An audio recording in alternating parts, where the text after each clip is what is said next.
Boa noite. Eu vou gravar aqui rapidamente algumas dicas, soluções dos problemas, de alguns dos problemas da lista da semana 2. Como a gente falou na aula, na segunda-feira a gente vai continuar com os exercícios.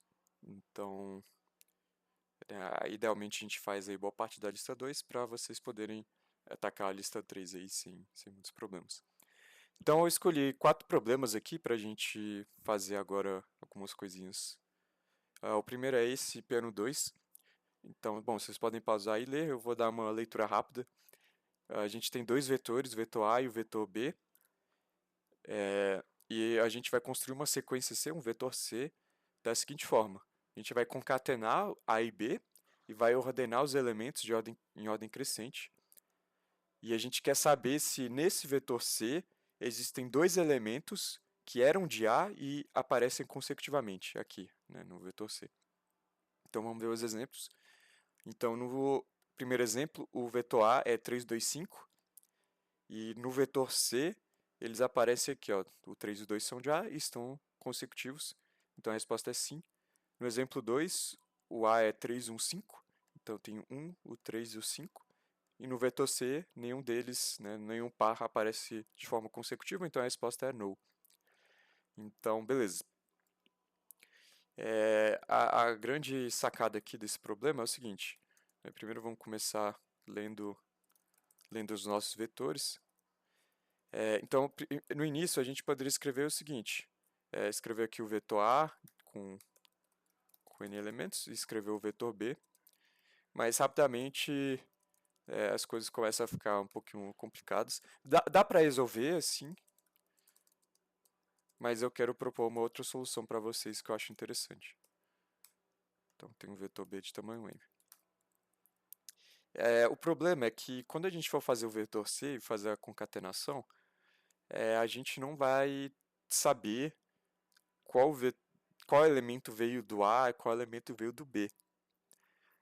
Então, a gente pode fazer o seguinte, eu vou fazer um outro vetor para o C, mas ele não vai ser um vetor de inteiros, ele vai ser um vetor de pares.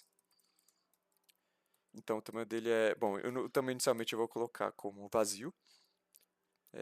E a gente vai fazer o seguinte, quando a gente estiver lendo aqui o vetor A gente vai usar o pushback para colocar ele no vetor C e a gente vai colocar o elemento e o índice. Na verdade, perdão, índice não. O do vetor A a gente vai colocar 1 e no vetor B a gente vai colocar o elemento e 0. Bom, por que a gente precisa do elemento, né? Por que a gente pode botar só 1 e 0? Porque a gente precisa ordenar eles. Então, lembrando lá da aula da primeira semana, como é que a gente faz para ordenar? A gente tem que passar os iteradores de começo e fim. Como é o vetor de par, né, no C++, o par ele tem uma ordenação já implementada. A ordenação implementada do par ele vai comparar o primeiro elemento. Então, ele vai comparar, nesse caso aqui, o f com o x. Se o f for menor que o x, então esse par vai vir antes.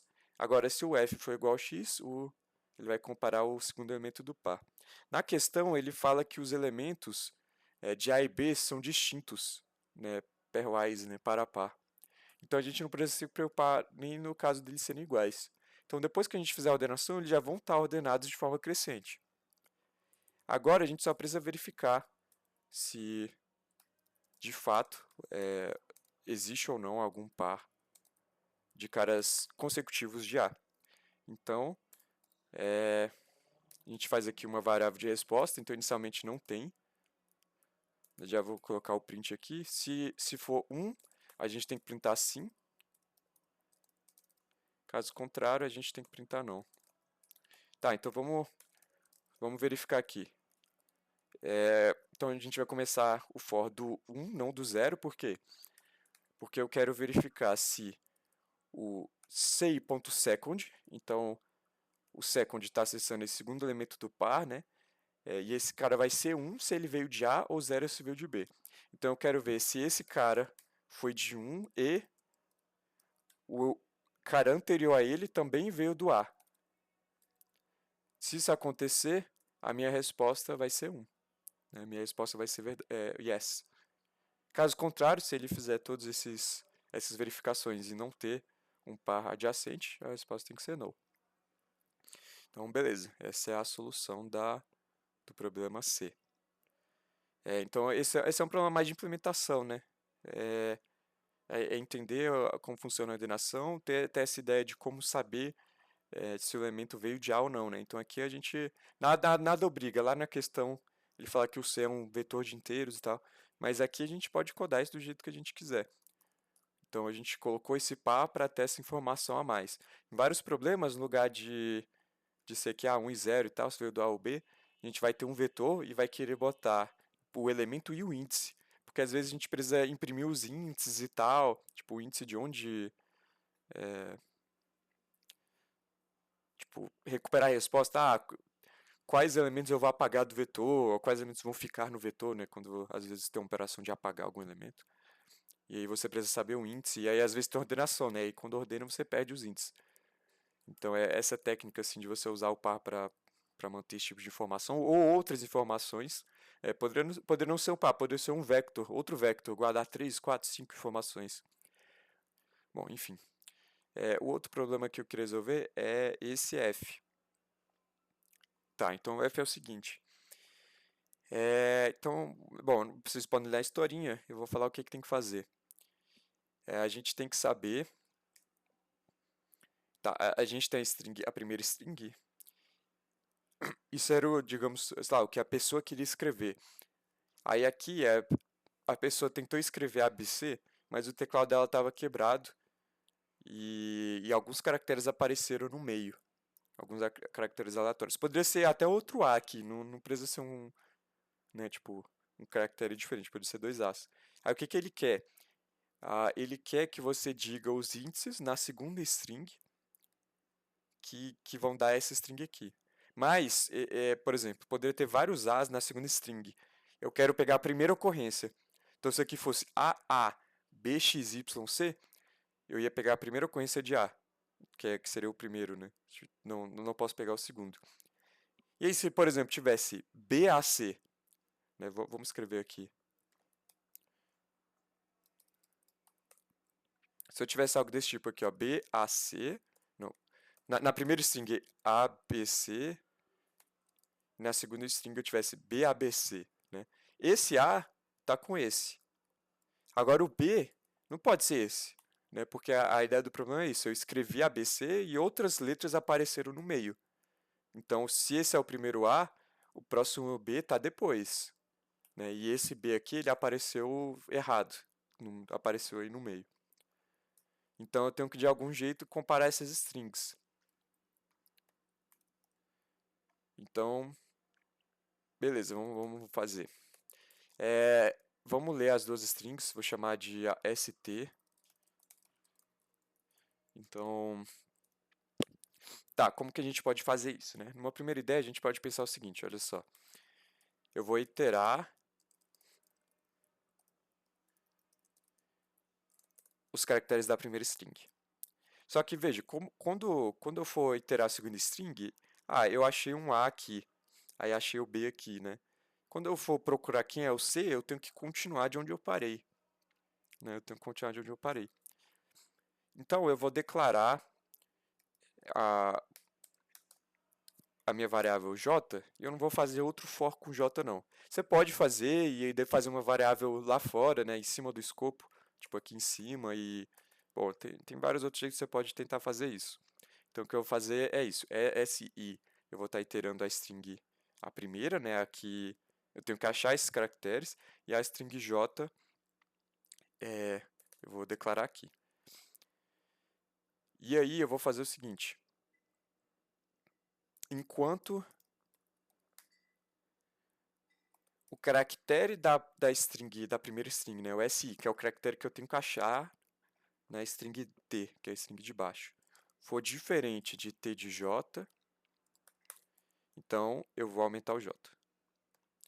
Então vamos tentar pensar o que está acontecendo, né? Eu estou aqui no A, aí, tá, no A não, no B, que o A já é o primeiro. Aí é mais ou menos como se eu estivesse fazendo isso aqui, ó. O meu J estava aqui, porque é o primeiro caractere depois desse A. Vamos chegar lá.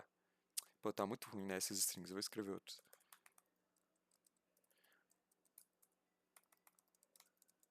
Tá, vamos supor esse caso.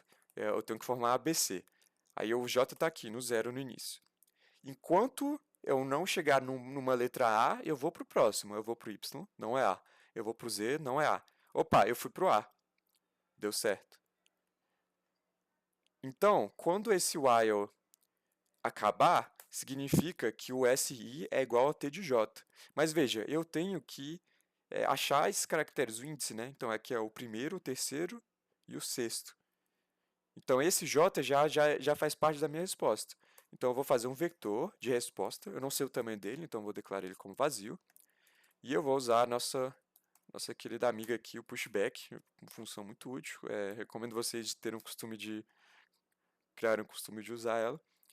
Então, beleza, o J. Só que aí, quando eu for procurar o B, né, eu não quero olhar esse A de novo, porque vai que se esse B fosse outro A, né, eu ia botar esse A de novo. Então, eu tenho que ir para a próxima letra, porque eu já passei por SJ aqui.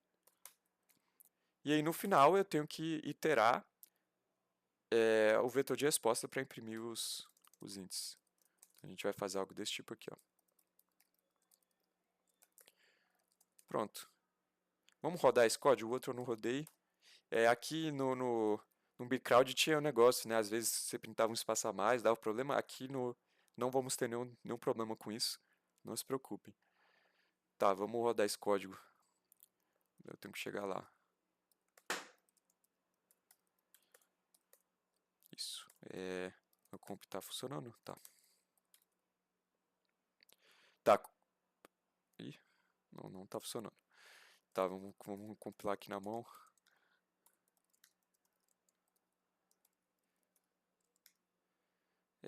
Acho que nem precisa botar todas as flags, porque provavelmente vai dar certo.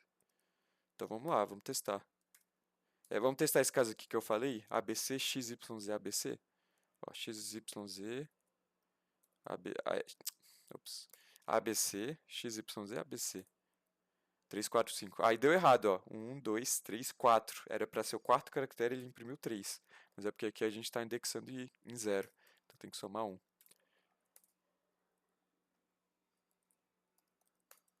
Aí deu certo. Aí, por exemplo, se fosse aquele exemplo que eu falei, AAC, XYZ, AAC. Ó, eita, deu errado. Vamos ver o que aconteceu. Esse vídeo vai ser sem cortes, então a gente vai debugar aqui ao vivo. Ah, porra, ops, ninguém viu nada. Então, esse J, olha só, debugar vivo. O problema desse J aqui é que toda vez ele vai voltar para o zero. E qual que é o problema disso? Na verdade, foi bom eu ter dado isso, porque esse código aqui de cima, resetando o J, né, seria mais ou menos equivalente de eu fazer aqui, ó, um for com J, né, tipo, a complexidade dele é quadrática, porque toda vez que eu rodar esse for aqui, eu posso ter que procurar a string, o caractere lá na frente, toda vez. E toda vez passar por vários caracteres que eu já encontrei. Então isso fica quadrático, né? Desse jeito. Agora, se eu botar esse J aqui, o que vai acontecer? Esse while, note, toda vez que esse while executa essa linha, o J aumenta. Então vai chegar alguma hora que o J ele vai ficar maior que a string e não vai executar mais, né? Vai chegar no último caractere. Poderia dar problema, mas o problema garante que sempre tem resposta. Então, se sempre tem resposta, né? Eu não vou fazer uma comparação que não existe. Então não tem nenhum problema aqui. Mas poderia ser que tem problema que fala, se não existe resposta, imprima -1. Aí eu teria que verificar se o J ultrapassou o limite da string, e se ultrapassou, eu já falo que não tem resposta e termino a execução do programa. Mas aí com o J aqui em cima, e sem ter esse problema, agora não deve dar nenhum problema. Então vamos executar. 4, 5, 6. E aqui já é um exemplo, olha só, eu errei. Mas aqui a gente pensou em alguns exemplos interessantes, né? Alguns exemplos que poderia dar errado. E mesmo eu achando que estava certo, e a ideia na minha cabeça estava certa, o código não fazia o que eu pensava que ele fazia. Então a partir desse teste, né, que não está aqui nos exemplos, a gente pegou esse erro.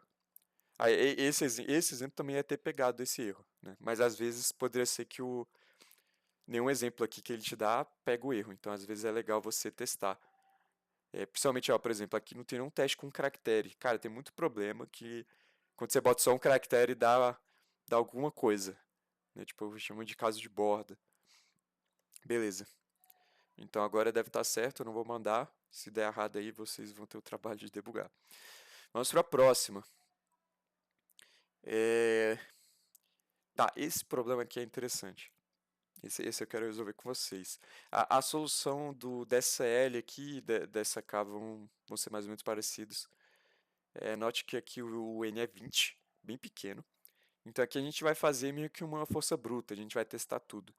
A gente deve falar mais disso depois que a gente for falar da aula de estratégia de resolução de problemas.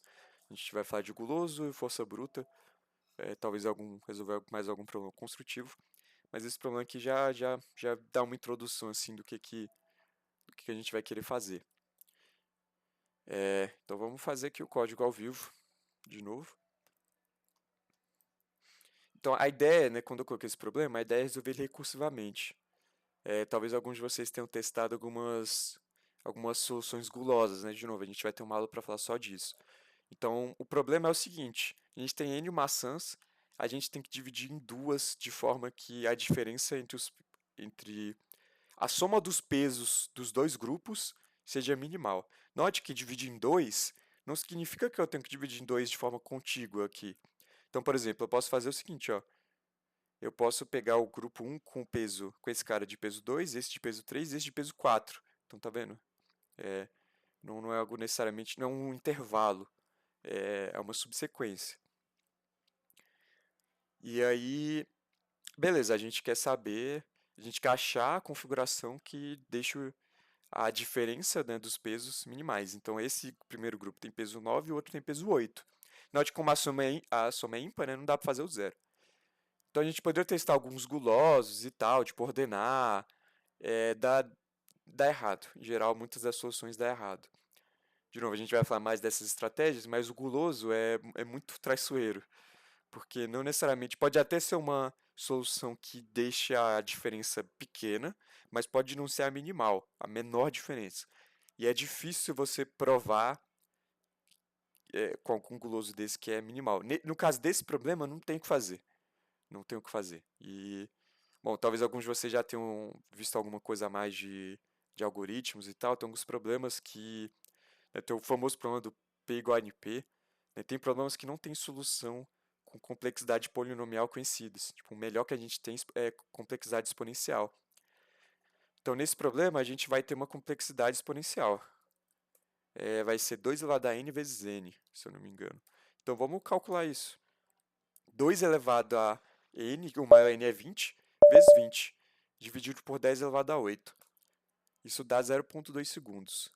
Então, mesmo n sendo pequeno, o melhor que a gente pode fazer é soluções desse tipo, né, com complexidade exponencial. Então, com essa ideia, a gente já.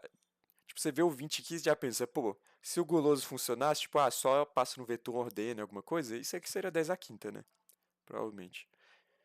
Aí, tá, com um pouco mais de conhecimento teórico, você pode pensar que esse tipo de problema, né, se você consegue resolver esse tipo de problema de forma linear, você consegue reduzir essa solução, né, esse problema a outros problemas que também são muito difíceis e não têm solução linear.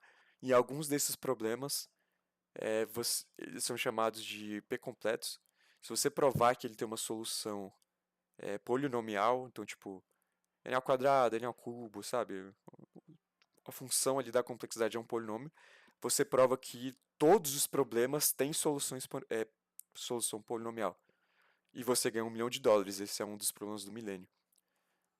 Ganha $1 milhão, essa é a pior coisa que você ganha, porque você vai estar em todos os livros de computação aí pelos próximos décadas, séculos, talvez milênios. Beleza. Então, depois dessa mini exposição teórica, vamos lá para o problema. Então, a ideia é fazer de forma recursiva, é testar tudo. E, assim, para quem nunca fez alguma coisa desse tipo, você o mais difícil é a primeira vez. Depois disso, o resto assim vai ser mais ou menos a mesma ideia. Certo, então vamos fazer aqui uma função recursiva que vai resolver isso. Então a nossa função recursiva, eu vou fazer isso de forma bem, talvez tenham maneiras melhores de codar. Eu vou codar de forma mais, talvez, pedagógica, assim. Então, eu vou fazer uma variável de resposta global. Tá, eu não posso declarar ela como zero. Por quê? Porque a gente vai sempre melhorando a resposta. E se eu declarar como zero, né, eu não... Talvez, tipo, aqui, o meu código vai achar que essa já é a resposta. Então, qual que é a pior resposta possível? Seria um elemento aqui é 10 a 9. Tá, achar os números é difícil, mas com certeza, né, qual o maior valor possível que eu posso formar? Todo mundo é 10 elevado a 9. Então, com certeza, a resposta é... Tipo, eu poderia ter um grupo que... Tipo, a soma de todos os elementos do vetor seria 20 vezes 10 a 9. Lembrando que o 1 inteiro cabe mais ou menos ali 2 vezes 10 a 9. Então, talvez a resposta nem caiba no long long. Talvez sim. Difícil pensar em caso assim, sem fazer no papel. Mas aí, por via das dúvidas, né? Eu quero colocar aqui um valor grande o suficiente. Então, eu vou colocar 20 vezes 10 a 9. Às vezes tem que ter cuidado, tá? Usando esse 1 é 9, porque esse aqui é um double. E aí ele vai ter que converter e tal. Então, na via das dúvidas, você faz isso aqui, ó. Já converte ele para long long. Beleza. Então, com certeza, a resposta não pode ser maior que isso. Então, eu botei um valor como se fosse um infinito aqui. Eu poderia botar realmente um valor gigante. Então, ó, com certeza, long long sei lá, 1e12. Pois isso é muito maior que a resposta. Então, isso aqui também vai dar certo para o que a gente vai fazer. Mas é legal fazer a continha para praticar, porque às vezes isso importa. Então, vamos lá. Como que eu vou fazer a nossa função recursiva? Vou chamar de f. Então, eu vou ter um índice, né, porque eu quero passar por todos eles e testar as duas possibilidades. Colocar ele no grupo 1 ou colocar no grupo 2. Então, eu vou ter um índice que eu estou olhando, e aí eu vou indo para frente. Eu vou ter esse aqui vai ter que ser long long, que é a soma do grupo 1, então eu vou chamar de soma 1, e a soma do grupo 2, que eu vou chamar de soma 2. Então, vamos lá. Eu vou fazer o caso base primeiro. O que é o caso base? Olha, eu testei esse, né? Cheguei lá no final. E quando eu chego lá no final, eu tenho que testar a diferença e pegar o mínimo, a menor diferença possível. Como é que eu sei isso? Bom, esse é o índice 0, índice 1, índice 2, índice 3, índice 4. É como se fosse o índice 5, né? Ele não existe no vetor, mas o nosso valor do nosso índice i, vai ser 5. Então, se o i for igual ao 5, eu não vou fazer mais chamadas recursivas, quer dizer, 5 naquele caso, né? Mas é o n, é esse n aqui, ó, que eu vou já declarar ele global aqui. Se o i chegou no n, bom, eu vou ter que ler ele aqui embaixo, depois a gente vai fazer a main. Ler o vetor e tal, vou declarar o vetor aqui em cima também. O vetor está declarado. Tá, se o i chegou no n, significa que eu já passei todo mundo. Eu tenho a soma do grupo 1, a soma do grupo 2.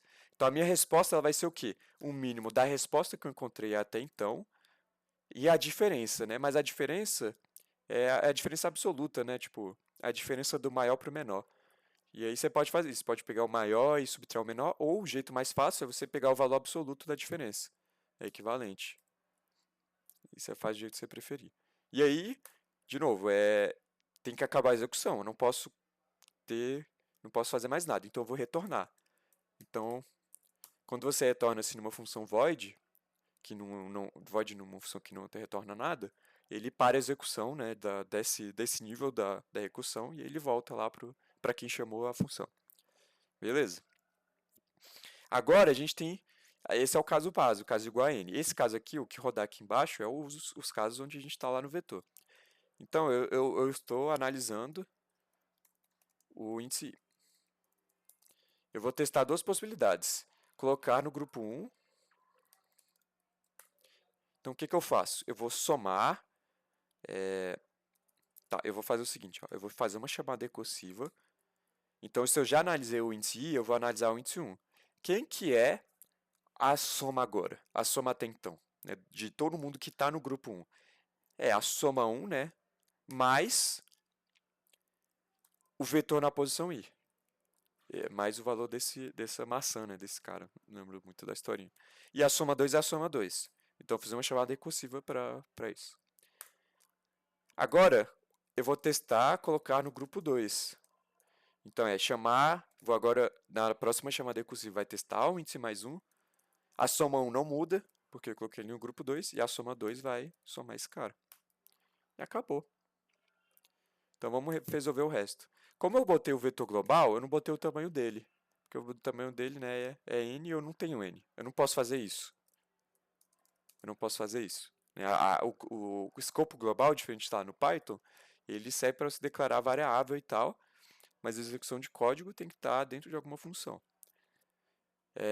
Então eu não tenho o tamanho dele. Eu poderia declarar aqui, ó, como um valor constante gigante, ó. Tipo, pá, no caso é 20, né? Eu poderia botar aqui, ó, 20, pronto. E aí com certeza vai caber. Mas eu quero ensinar um método legal aqui do Vector, que é o assign. Então, assign, você dá o tamanho que você quer e o elemento inicial, que eu vou botar 0 porque tanto faz.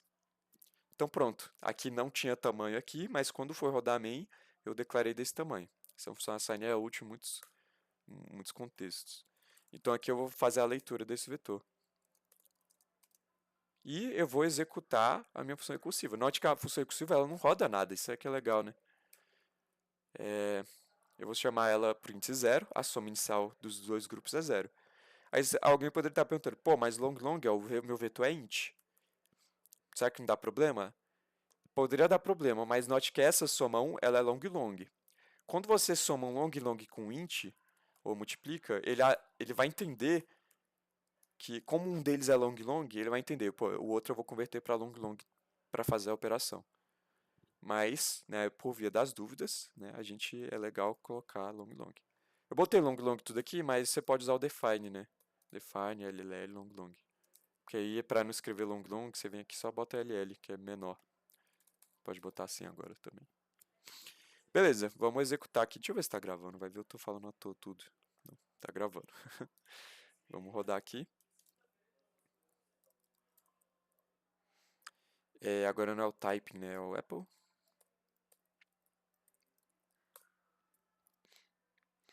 Vou rodar aqui para o teste. Vai ver, eu posso ter cometido algum outro erro. Então vamos copiar esse caso de teste aqui. Colar. De fato, eu cometi um erro, não imprimi a resposta. Vamos imprimir a resposta aqui. Beleza. Esse eu vou até submeter. Só para garantir. Então, a análise da nossa complexidade. Vamos fazer ela aqui.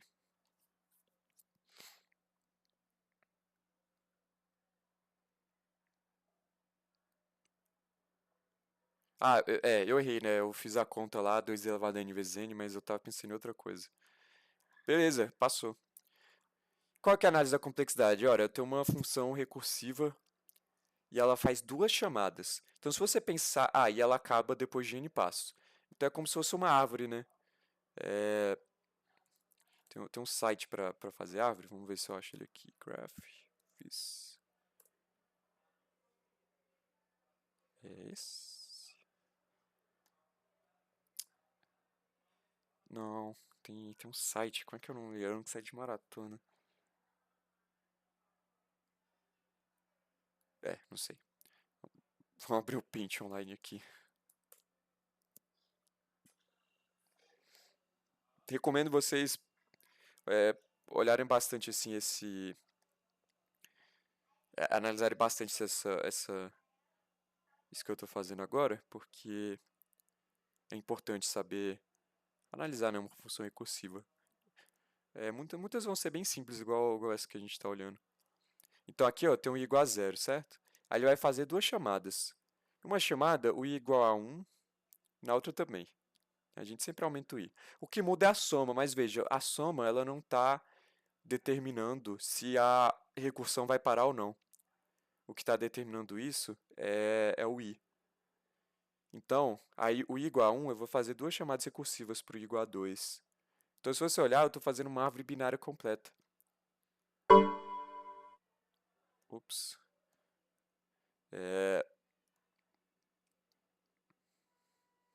Então é isso que está acontecendo, né? Então esse primeiro nível é igual a zero, aí ele faz duas chamadas recursivas. Aí aqui esse tem igual a 1 e a outra também. Aí esse todo mundo aqui igual a 2. Aí cada um faz duas e igual a 3. Então a gente tem. E lembrando da aula de complexidade, né? Cada chamada recursiva aqui é O de 1, eu estou fazendo uma quantidade constante de operações. Então eu estou somando, né, o número de operações em cada chamada recursiva, né? Cada vez que a função é executada. Só que é O de 1, então só preciso saber quantas vezes a função é chamada, né? Que é o número de nós. Então, em um nível eu vou ter 1, aí no outro eu vou ter duas chamadas, então duas operações, né, entre aspas. Aí dobra de novo, 4, 8. Isso é a soma das potências de 2. Então isso tem fórmula. Você pode tanto pensar na fórmula, ou você pode até pensar no binário, porque isso aqui está somando ó, o dígito 1, aí esse aqui é 1, 0, aí esse aqui é 1, 0, 0. Quando você somar tudo, você vai ter o número binário com todos os dígitos 1. Ou se você analisar a fórmula mesmo, né, a fórmula o somatório e tal. Isso aqui vai ser... bom, aí vamos supor que eu somei 20 vezes, né? Isso aqui vai ser 2 elevado n vezes. Aí se o n for 20, aí você troca por 20. A fórmula vai dar 2 elevado a n menos 1. Então foi a conta que a gente fez, né? 2, mais ou menos. Eu botei um vezes n ali sem querer. Dá 2 elevado a 20, que é 10 a sexta, mais ou menos. Então quando você divide por 10 a 8, 0,01 segundos. Passa no tempo. E de fato passou. Então, beleza. Vamos resolver mais um aqui. O que eu queria resolver era qual?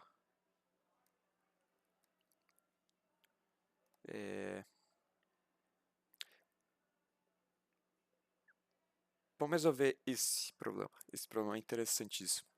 Max Construction.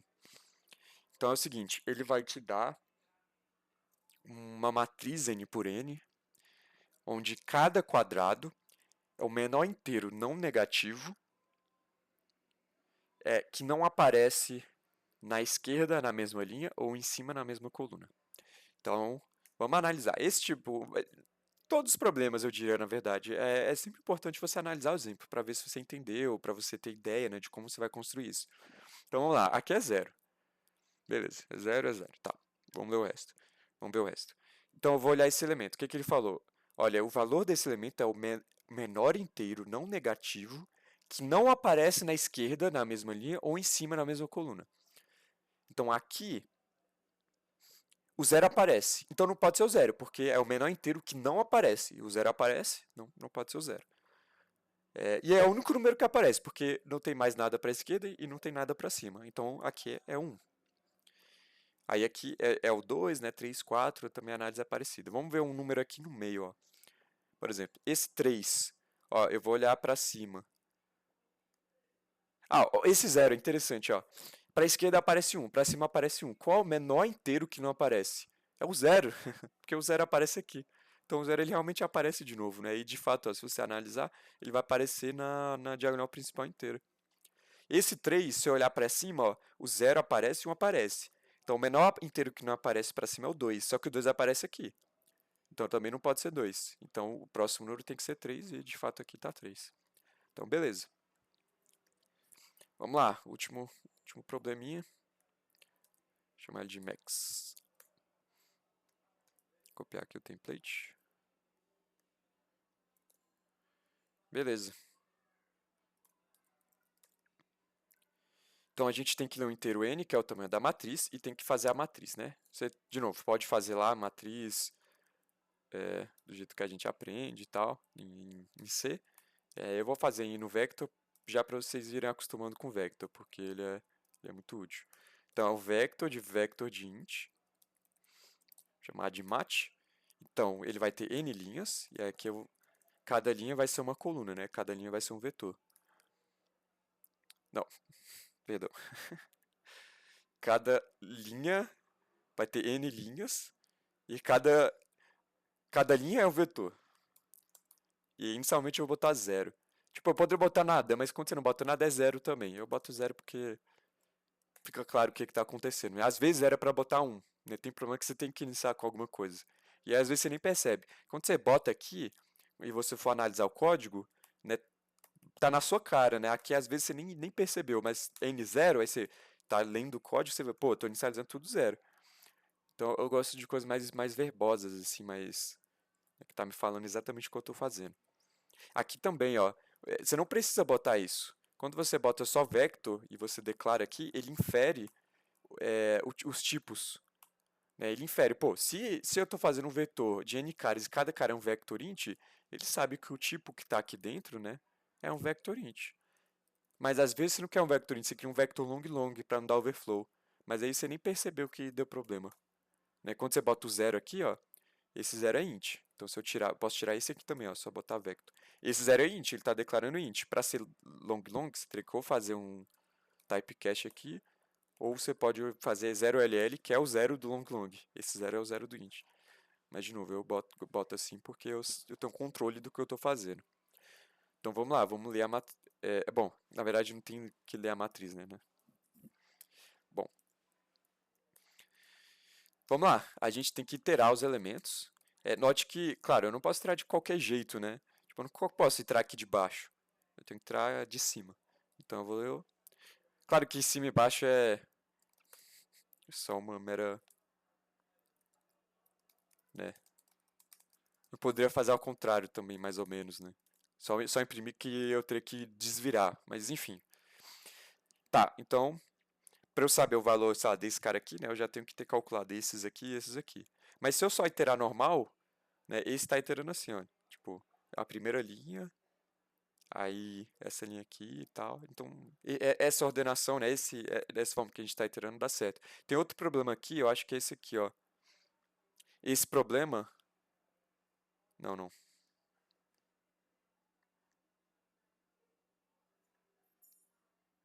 E talvez eu não tenha botado. Bom, existem problemas em que você tem que tirar de outro jeito. Tá, beleza. Então esse aqui eu estou olhando, decidindo o valor de mat e j. Tá, como eu posso fazer isso? Eu tenho que iterar para trás e para cima. Então eu vou usar uma variável auxiliar k. Tá, eu posso iterar do zero, mas eu vou fazer de forma mais didática. Eu vou iterar... Tá, então eu tornar linha i coluna j. Então, por exemplo, eu posso estar... Ops. Não é esse também. É o n? Ah, não é esse mesmo. Oxe, não é esse. É o m, é o m. Tá, então se eu tô aqui, ó, na linha I, coluna J, eu tenho que olhar esses caras aqui atrás e manter a mesma linha, né? Então, o que eu vou fazer? Eu vou iterar para trás. Então, esse K, eu tô iterando, ó, linha I, coluna K. Então, eu tô iterando aqui, ó. Essa é a coluna J, eu tô iterando o K aqui, J-1, J-2. E aí, o que eu preciso fazer? Eu preciso saber os elementos. Então, eu vou fazer um vetor que vai falar para mim se o elemento foi visitado. Né? Frequência, visitado, tem gente que chama de muitas coisas. Qual que tem que ser o tamanho desse vetor, né? Então, a minha linha... você tem que pensar o seguinte, qual é o maior elemento que eu posso ter? Qual é o maior elemento que eu posso ter na matriz? Então, qual que seria o pior caso? Seria o pior caso tem vários elementos aqui, eles são todos diferentes. Aí eu tenho, tipo assim, 0, 1, 2, 3, 4, 5, bam, bam, bam, até, tipo, 99. Aí na outra eu teria, tipo, 100, 101, 102, bam, bam. Claro que esse caso não é possível, né? Tipo, como é que esse cara aqui vai ser 101, né? Tipo, se só tem 99 caras dele atrás. Então, mas, de novo, a gente quer achar um valor grande o suficiente para achar o maior valor que pode aparecer numa matriz, né? No maior caso possível, que é 100. Então seria 99 caras para trás, 99 caras para trás, e aí esse seria o próximo. 99 mais 99 mais 1 dá 199. Então esse cara seria o 200. E eu botar 201 porque começa do zero. Então esse vetor de visitado vai falar os caras que eu tenho, né, para trás e para cima. Então eu vou marcar o seguinte, ó. visitado na IK. Então eu estou pegando o valor da matriz. Ops, faltou isso aqui. Eu estou pegando o valor da matriz, eu estou marcando nesse vetor, falando, ó, esse valor foi, ele está para trás, né, ou para a esquerda ou para cima. Beleza, isso para trás. Para a esquerda, né? Eu vou fazer o para cima. É a mesma coisa, eu vou usar o mesmo vetor, né? Vou usar o mesmo vetor. E aí eu vou usar outra variável para não confundir.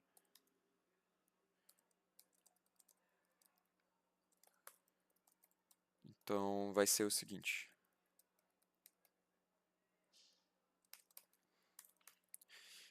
Então, então a coluna J se mantém, eu estou na coluna J e eu tenho que subir a linha.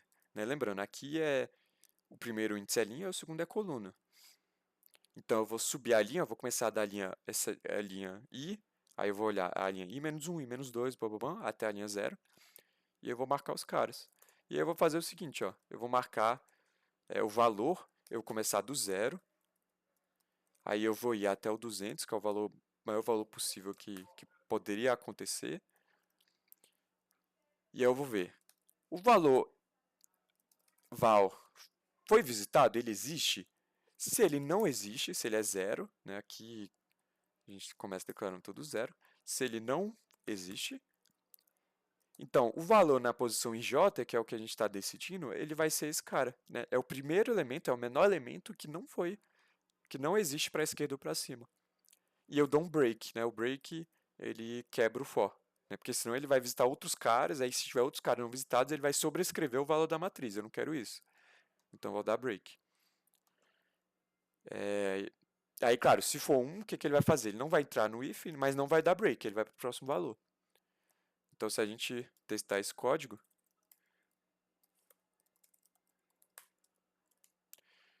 vamos ver, para botar 5. Ops, esqueci que meu computador não é errado. Ah, eu não imprimi a matriz, erro. Eu sempre cometo esse erro quando eu estou explicando, porque eu estou tão ocupado explicando que eu esqueço que eu tenho que...